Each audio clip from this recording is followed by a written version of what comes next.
What's up guys, welcome to G Whiskey. My name is Jeff. Now this is a channel where I offer my thoughts and opinions on a specific whiskey, and if you stick around to the end, I'll be giving it a score as well. If that sounds interesting, hit subscribe down below. And with that out of the way, why don't we jump into our review. Today we're looking at Bunnahabhain, this.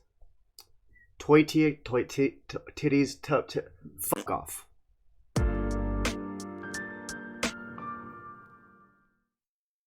So we got a Bunnahabhain with us today, or Bunnahabhain. This one in particular is an expression that about 7 people in the world know how to pronounce. Funnily enough, it's my first review of a Bunnahabhain, and that's odd because it's actually one of my favorite distilleries, and I'm already a few dozen videos deep into this channel, and this is the first one I've touched on. This one here is going to be a no age stated expression, and it's also a peated expression, one of the few peated whiskeys in Bunnahabhain's core range. Apparently peated to about 40 ppm or parts per million. This is also going to be a sherried expression. 75% of this was matured in Oloroso sherry barrels, the remaining 25% in bourbon barrels. Now, according to a video online where there's like a rep talking about this release, maybe I'll link it up here, she states that this whiskey is around 10 years old. I think she even goes so far as to say it's a minimum 10-year-old whiskey, which begs the question, why aren't you putting that on the label? But we're not going to get into that today. Now, in classic Bunna fashion, they have given us a whiskey that absolutely no one knows how to pronounce. I swear they go out of their way to do this. We get it. Gaelic roots, super interesting, great for marketing, I'm sure. But yeah, so hard to pronounce. I've done a bit of research, and apparently this is how you say it. Anyway, I'm just going to pronounce it Toiteach. I'm sure that's wrong, but I don't care. The meaning behind the name is Smoky 2. The 2 comes in because this is actually the second release of the Toiteach bottling. The first one came out ages ago, maybe like 2007, 2008. It was later discontinued, but I guess it was a big enough hit that eventually they decided to re-release it. They came out with this one a few years back, I want to say maybe 2018. And it's been part of the core range ever since. It's one of a few peated expressions from Bunnahabhain that you can find out there. Off the top of my head, I can only think of one other, and that's the Croc Mana. I'm sure I'm pronouncing that one wrong too. I don't care. The difference between these two is that this one is going to be sherried, that one isn't. Now, peat and sherry is always a winning combination in my book. So with that said, why don't we jump into a review of this one, see what it's all about, and in the meantime, if you can kindly leave a like down below, that'd be greatly appreciated. So Bunnahabhain always gives us decent specs. This one's no different. We've got an ABV of 46.3%, which is the standard. We've also got no chill filtration, and the color here is natural, so it is nice to see that consistency from them. So obviously our bottle here is tinted. We're not able to see the color of the liquid, but I do like these Bunnahabhain bottles. I think they look good. I think they've got kind of an old school vibe with a modern touch.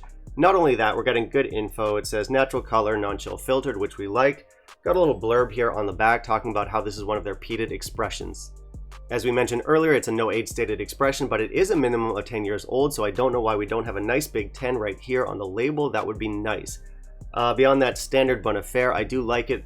Presentation score is going to be 4 out of 5. Not only that, I do like having these squat bottles with a wide base. I live in Taiwan. Taiwan is an earthquake zone, and I always feel a little bit better knowing that my bottles aren't going to topple over too easily. So yeah, overall, I think it's a good look. Looks great on the shelf. All right, let's try our nose. So we're definitely getting smoke and peat right off the bat. Tiny bit of sharpness, but nothing over the top. You're getting a lot of sherry in here. Classic sherry notes. So like red berries, cherry piths, blackberries. You get some raisins in here, a touch of menthol, and some chili. Let's try the palate.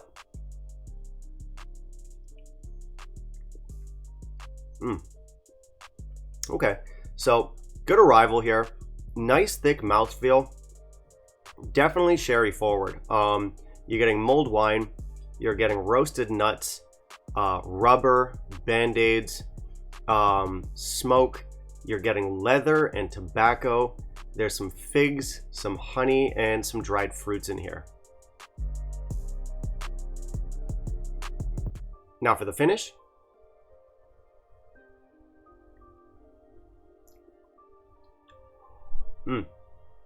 Very nice. So rubber, peat, earth, minerals, and you're lingering on smoke and red fruits here. I would say the finish is medium in length, but very good richness, very good intensity to it. Nice interplay between the peat and the sherry. So I like this one. It gives you exactly what it promises. It's got peat, it's got sherry. They work really well together. I think on the whole, it's a solid peated and sherried expression with some balance and some style to it. Now, it doesn't come across particularly old or mature, but there is nothing young or rough here.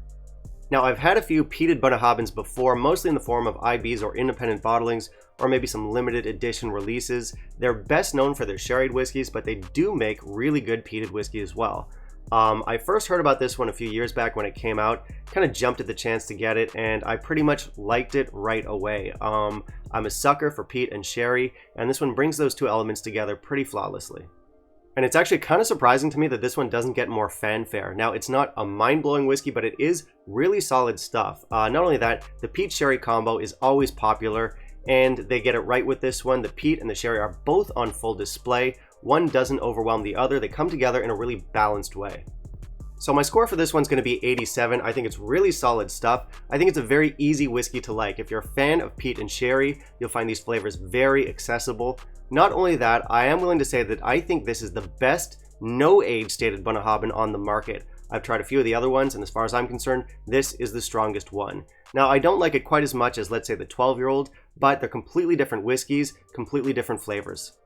So yeah, I think this is a really good offering within that sort of like style or genre of whiskey. Flavor-wise, I'd say it's somewhere between maybe an Ardbeg Uigeadail and a Lagavulin 16, so you know it is in good company. Now, of course, it's not going to have the same kick or the same intensity as an Uigeadail, and it's not going to have the same sophistication as a Lagavulin 16, but if you're a fan of those sets of flavors, maybe you're looking for a more budget-friendly offering, this is going to be a great choice.